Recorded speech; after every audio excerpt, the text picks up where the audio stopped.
Hi, Explain Dad here, and today I'm going to show you how to change your keyboard on iPhone. So down here I got my keyboard. It's on Dutch, but if you want to change it to a different language, you can do that through settings. So we go into settings, so press on settings, scroll down until you see general, tap on general, then scroll down until you see keyboard, press on keyboard, and then on the top keyboard and you see the number 4. So I have 4 different kinds of keyboards: English, Dutch, emoji and Arabic.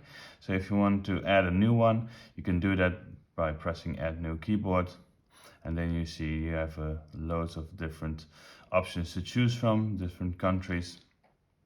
For example, if you want to change them quickly, you go back, and when you have your keyboard ready, the icon at the bottom left, if you press that one, it switches quickly to Arabic, for example. And when I press it again, it switches back to Dutch for me. So this is how you change your keyboard on iPhone.